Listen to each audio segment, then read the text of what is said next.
сәлем. Бүгін Нұр Отанда не өзгерді? Партияның болашағы қандай және президенттің қаңтар оқиғасына байланысты алғашқы сұхбатында не айтылғанын сөз етеміз. Кеттік. Жақында Нұр Отанның съезі өтті. Айтпақшы, видеотрансляция болған жоқ. Бізге тек мәтін түрінде берілді. Басты партия бола тұра алдын ала нақты күні мен уақыты белгіленіп қойылғанымен, видеотрансляцияның болмағаны қате болды.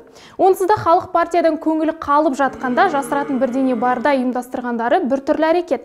Әйтеуірде күн тәртібінде партия төрағасын сайлау, ішкі жүйеге өзгертулер мен толықтырулар енгізу және жаңа құрам бекіту тұрғанын білдік. Президенттің не айтатынын да болжамдап білдік. Онда несіне мәтін түрінде беріп, съездің сапасын түсіргені түсініксіз болды. Ең алдымен ерекше назар аудартқаны президенттің партияны тек уақытша басқаратынын атап өткені болды. Тіпті жылдың соңына дейін партиядан кететінін әрі президент кез келген партия мен қозғалыстардың қызметінен алыстатылу керек дегенді айтты. Партияға қызметіне қатысты біраз сын айтылды. Ол әрине күткен дүние, себебі қаңтар оқиғасында партия ешбір әрекет жасамады. Оған қоса елдегі басты партияның құрамында толыққанды сенімге ие адамдар да жоқ екенін айқын көрінді. Құрам демекші Жас Отан да аталып өтті. 100 мыңнан құралатын жастар қанаты ешбір жұмыс атқарып жатпағанын айтып сынға алды. Жалпы меніңше бұл жастар қанаты мүлдем қажетсіз буын. Жас Отанның жасаған нақты қандай маңызды шарасын білеміз. Бұл жерден шыққан қандай белсендіні танимыз. Сынның астына қалған, әлі күнге дейін мемдердің басты кейіпкеріне айналған Мәди Ахметтен басқа кімді танимыз? Неге біз Жас Отанды сол баяғы флешмоб ұйымдастыратын ұйым деп танимыз? Нақты жасап жатқан істері қайда? Қайырымдылыққа негізделген бюджеттен бірталай қаражат бөлініп жатқан істері қайда? Жалпы меніңше жастарды жеке қарастырмай, одан да партия құрамына енгізу керек. Қазір көзі ашық, саясатқа қызығатын, талабы мен таланты зор жастар өте көп. Оларды партия мүшесі етсе, бастамашыл жастар ел мүддесін алға тартып, барынша елге, партияға қызмет етуге тырысатын болады. Қазір ешкім үнсіз қалып жатқан жоқ. Керісінше басым көпшілік өз ойын ашық білдіруде. Бұл жастар саясатқа аса қызығушылық танытып отырған кезде дұрыс пайдалану керек дегенді білдіреді. Сондықтан жоғарыда отырған ағаларымыз осыны ескерсе дұрыс болар еді. Партияның саяси кеңесіне келсек, Бауыржан Байбек енді лауазымымен бірге жоқ болды. Депутат Дариға Назарбаева, мемлекеттік хатшы Ерлан Қарин, елші Дархан Қалетаев, министр Дәурен Абаев, әкім Гүлшара Абдықалықова да кеңестен шығарылды. Бұрыннан келе жатқандарды толықтай алып тастау тенденциясы бірінші күндерден-ақ үкіметті таратқаннан бастау алды. Әлі де қарқынды жүріп жатыр, бірақ Алматының әкімі болып тағайындалған Ерболат Досаевтың жағдайындай болса, он нәтиже бере ме? Білетін болсаңыз, Ерболат Досаев 3 жылдан бері ұлттық банкты басқарып отыр. Оның алдында экономика министр қызметін атқарды. Дәл оның министрлік еткен тұсында ел экономикасы құлдырап кеткенін және девальвациялар дәл оның кезеңінде болғанын ескерсек, оған қоса денсаулық сақтау министрі болған кезінде балалар жаппай ВИЧ-СПИДпен ауырғанын еске түсірген болсақ, бұл аса қуанта қоятын жаңалық емес сияқты.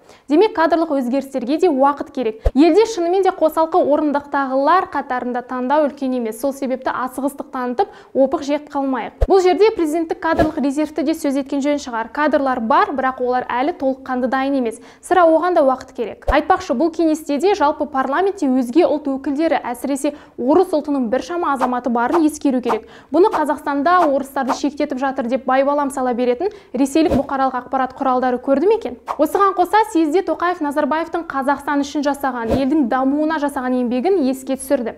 Бүгінде елбасыға қатысты ойын енді ашық білдіретін қоғамның бірден теріс қабылдап сынауы онша орынды болмады деп есептеймін. Президент статусына қатысты өзін билікке әкелген, өзін ізбасар еткен тұлғаны елмен қатар сынамай, еңбегін бағалауы қалыпты жағдай. Ал негізі халық партияда толық реформа жасалады деген соң үлкен өзгерістер күтті. Мысалы, атауын өзгерту, логотипті ауыстыру, ішкі жүйені толықтай өзгерту. Мүмкін алдағы уақытта біз күтпеген де өзгерістер болатын шығар. Ал енді президенттің сұхбатына көшейік. 29 қаңтар күні Тоқаев мырза хабар арнасына қаңтар оқиғасынан кейінгі өзінің алғашқы сұхбатын берді. Сұхбат барысында айтылған аса маңызды дүниелерге бірге талдау жасап көрейік. Ең алдымен Тоқаев қаңтар оқиғасы жоспарланған акция болды. Бұл нағыз соғыс.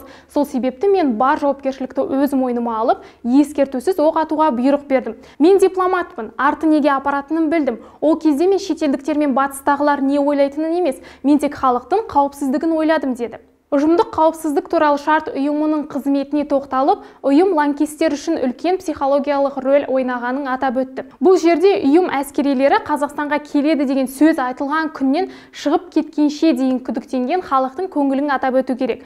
Көпшілік Украинаның жағдайын қайталаймыз деп байбалам салды. Көріп отырғандарыңыздай, ұйым заңды түрде келісім шеңберінде жоспарланған әрекеттерін орындап, өз елдеріне қайтарылды. Ескере кететін бір жайт, құрамында ресейліктерден басқа Беларусь, Қырғызстан, Армения, Тәжікстанның әскерилері болды. Оған қоса президент жұрт сөз еткен Ресей алдындағы қарыз жайында Путинмен ешқандай әңгіме болмағанын, әрі болу мүмкін еместігін айтты. Бұған қоса президент конституцияны өзгертпейтініне және оған сәйкес 2 мерзімнен артық қызметте қалмаймын деп уәде берді. Яғни максимум 2029 жылдың желтоқсанына дейін қызметте болады. Ал ол кезде Тоқаев 76 жасқа толады. Демек, тағы бір мерзімге сайлануы мүмкін емес. Сонында Тоқаев мақтау-мадақтауға табиғи түрде иммунитеті барын ескерді. Сондықтан тырысып жатқан ақындар мен мақтаудан алдына жан салмай жатқан шенеуніктерге бұны тоқтатуға тура келеді. Ән шығарып, өлең жолдарын арнап, мадақтамай-ақ қойыңыздар. Сіздерге бұл үшін бал қосылмайтын түрі бар. Алдағы болашақ өмір жарық, үміті елдің де, үміті жердің де. Қасым Жомарт кемел olur, өзіңіз темір қазық, темір қазық. Талқыланған мәселелер маңызды болды, дегенмен айтылмай қалған сәттер де болмады емес, бар. Әлеуметтік желіден-ақ халық жауабын аса күткен сұрақтарды байқауға болар еді. Мысалға, жазаға тартылған қарулы күш қызметкерлерінің ісі не болады? Жазықсыз қамауға алынғандардың мәселесі қалай шешіліп жатыр деген сауалдарға жауап алынбай қалды. Жалпы сұхбат толыққанды көңілден шықты деп айту қиын. Өйткені сұхбат алдын ала бекітілген сұрақтармен жасалғаны айқын. Не дегенмен ресейлік, шетелдік бұқаралық ақпарат құралдары аса қызығушылықпен бұл тақырыпты зерттеп жазып жатқанда барынша қазақстандық әрі шетелдік бұқаралық ақпарат құралдарын жинап алып, пресс-конференция жасаса әлде қайда жақсы болатын еді. Елдегі тәуелсіз журналистер, саяси блогерлер мен шетелдік бақ өкілдеріне қазақ, орыс, ағылшын тілінде жауап берсе, көптеген сұрақтарда нүкте қойылар ма еді? Ал сіздер қандай өзгерістерді көргіңіз келеді? Ойларыңызды видео астына қалдыра отырыңыздар. Сөз соңында елдің жарқын болашағы кішкентай қадамдардан басталады. Ал оны жасайтын біз, қарапайым халық. Әркім адалдықты, тазалықты өзінен бастаса, бәрі де реттеледі дегім келеді. Арнаға жасылып, қолдау білдіре отырыңыздар. Қазақ тілді контентті дамытуға бірге атсалысайық. Келесі кездескенше.